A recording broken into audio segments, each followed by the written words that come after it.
Mais uma videoaula com exercícios básicos sobre equilíbrio químico. Aqui a nossa equação super importante. A dedução foi colocada nas videoaulas um pouquinho mais avançadas. Recomendo que vocês assistam. Se você não entendeu completamente, pelo menos entenda como usar essa equação. Revisando aqui um problema que nós resolvemos na videoaula número 3, que inclusive na descrição tem um link para ela. Então aqui você tem a reação entre o hidrogênio gasoso e o iodo gasoso para formar iodeto de hidrogênio a 500 Kelvin. Repare que a 500 Kelvin o ΔG é negativo. Se o ΔG é negativo, certamente a constante K aqui nessa temperatura é maior que 1. Como é que eu calculo a constante de equilíbrio? Partindo desta equação aqui em cima, inclusive eu posso apagar um pouquinho aqui para ganhar espaço, vou apagar. Você sabe que no equilíbrio a energia livre de Gibbs da reação é zero. Então eu vou ter isso aqui, ó, no equilíbrio, ΔG da reação igual a zero no equilíbrio, né? No equilíbrio. E, consequentemente, o Q é igual ao K no equilíbrio. Q é o quociente da reação, K é a constante de equilíbrio. Então, essa equação se resume a ΔG, padrão da reação, igual menos RT ln de K. Então, a constante de equilíbrio dessa reação, nessa temperatura 500 Kelvin, fica, vamos substituir os valores. Então, aqui está a expressão, eu rearranjei a expressão aqui, enquanto eu pausei o vídeo, e substituí os valores aqui de ΔG e RT. Esse problema aqui já deu o valor de R vezes T, então simplesmente coloquei aqui no denominador. E aqui o valor de ΔG. Como aqui o RT está em kJ, eu mantive o ΔG em kJ e o valor da constante de equilíbrio 159,5, ou seja, muito maior que a unidade. A reação é espontânea na temperatura de 500 Kelvin, ou seja, você misturando hidrogênio e iodo a 500 Kelvin, hidrogênio e iodo a 500 Kelvin tem a tendência termodinâmica, a tendência natural de reagir para formar iodeto de hidrogênio. Então, isso é uma reação espontânea. Espontaneidade não tem a ver com velocidade. O quanto vai demorar para a reação atingir o equilíbrio, aí é uma questão da cinética química. Esse valor aqui embaixo em azul, né, faz parte do problema que nós resolvemos nessa aula 3. Nessa condição aqui de pressões parciais dos gases: hidrogênio 1,5 bar, iodo 0,88 e iodeto de hidrogênio 0,065, nós chegamos ao ΔG de menos 45. Então, nessas condições aqui, a reação avança no sentido direto, da esquerda para a direita, no sentido de consumir hidrogênio e iodo. Obviamente, se você tiver uma outra condição, por exemplo, uma altíssima pressão parcial de iodeto de hidrogênio e pressões parciais baixas de hidrogênio e iodo, pode ser que a reação não seja, ou pode ser que a reação, digamos assim, o equilíbrio se desloque para a esquerda. Vamos fazer esse teste aqui, ó. Então vamos pensar em outra situação aqui, ó. Então calcular, vou até fazer uma espécie de enunciado aqui para você entender. Então calcular ΔG da reação a 500 Kelvin quando?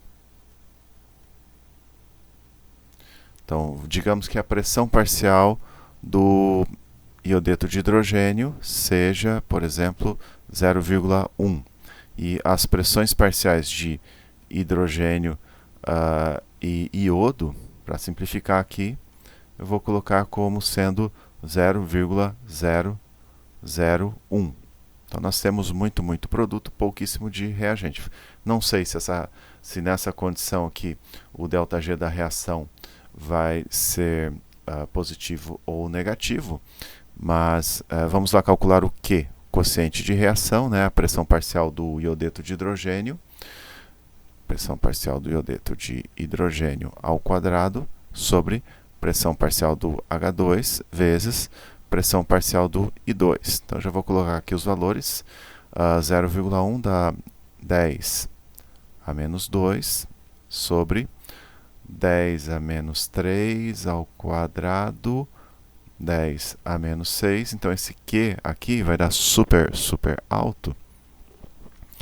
10 a menos 6 vai ficar 10 a quarta. Veja que o Q é maior que a própria constante de equilíbrio. Eu aposto que nessas condições aqui de pressões parciais de iodeto de hidrogênio e hidrogênio, a reação, o equilíbrio vai se deslocar para a esquerda, no sentido de consumir produtos. Então, nós vamos comprovar isso usando essa expressão aqui, novamente, ΔG igual ΔG padrão da reação mais RT ln de Q. Então, vamos lá.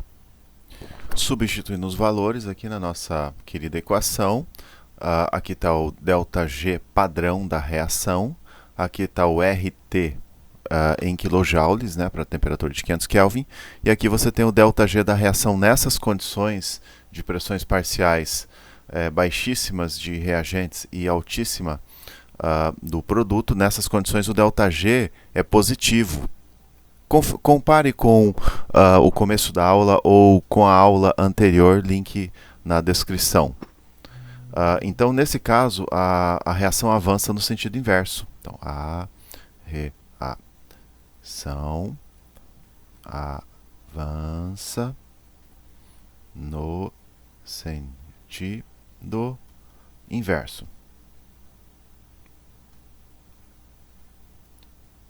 Então, vamos recapitular antes de passar para o próximo problema. Isso aqui é um resquício da nossa aula anterior, né? Então, essa reação tem uma constante de equilíbrio maior do que 1. Por quê? Porque o seu ΔG padrão de reação é negativo. Então, a reação é espontânea sob o ponto de vista da termodinâmica. Eu estou falando para essa temperatura, porque a temperatura modifica o valor de ΔG e também, consequentemente, modifica o valor da constante. Então, o K, olha só, 159. Da aula passada, nós vimos que para essas condições aqui de pressões parciais de iodo, hidrogênio e iodeto, o ΔG da reação, que é diferente do ΔG padrão da reação, resultava em negativo. Então, a conclusão é que o equilíbrio se desloca no sentido da esquerda para a direita. A reação avança no sentido direto para consumir reagentes e formar produto.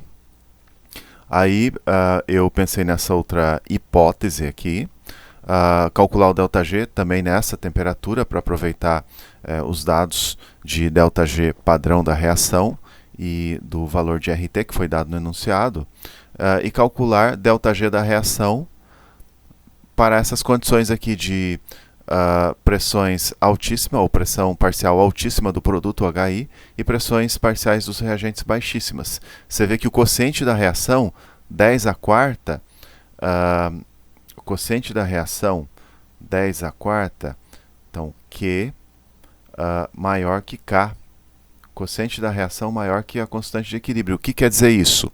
O que nós temos no numerador está de mais e o que nós temos no denominador está de menos. Você tem muito produto e pouco reagente em relação ao que é estabelecido pelo valor da constante de equilíbrio.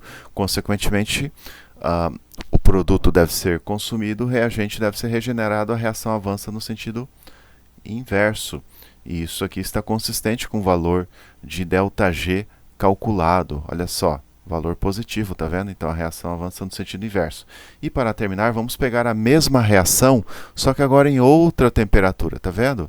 A 25 graus Celsius, o ΔG é positivo. Certamente, a 25 graus Celsius, essa reação não é espontânea, mas é espontânea a 500 Kelvin, porque o ΔG é negativo em 500 Kelvin. Ó, recapitulando, ó, 500 Kelvin, ΔG padrão da reação é negativo, a reação é espontânea a 500 Kelvin. O K é maior que a unidade a 500 Kelvin. Já nessa temperatura 25 graus Celsius, certamente o K vai ser menor do que 1, porque o ΔG é positivo. Lembrando da nossa equação, se você não sabe a dedução dela, tudo bem, mas o importante é você saber utilizá-la e, quem sabe, até memorizá-la. Nós usamos essa equação na dedução da equação de Nernst quando estudamos eletroquímica. Então, lembrando lá, ΔG da reação. O ΔG da reação depende da composição, depende das pressões parciais de reagentes e produtos ou das concentrações de reagentes e produtos naquele instante, igual ΔG padrão da reação, que você pode obter a partir de dados tabelados. Então, ΔG padrão da reação é constante. O ΔG da reação é uma variável que depende da composição do sistema reacional. Então, mais RT ln de Q. Então, no equilíbrio, você tem que o ΔG da reação é igual a zero e o Q é igual a K. Então, essa equação aqui se reduz a ΔG padrão da reação igual menos RT ln de K. Então, aqui nós vamos calcular a constante de equilíbrio. Então, K fica exponencial de menos ΔG padrão da reação sobre RT. Então, vamos lá. Logo, o K fica exponencial. O ΔG aqui, 1,7 kJ. Tem esse sinal negativo aqui, então, menos da fórmula, né? 1700 joules por mol. O R eu tenho que colocar em joule, então, 8,314 joule por Kelvin por mol vezes a temperatura, 298,15 na verdade. Então, o K, a constante de equilíbrio, fica 0,5. Então, essa constante menor que a unidade indica que nessa temperatura, 25 graus Celsius, a tendência termodinâmica da reação entre hidrogênio e iodo é muito pequena. Então, no equilíbrio, predominam os reagentes. Próxima aula voltamos a abordar esse assunto. Espero que vocês assistam. Até lá.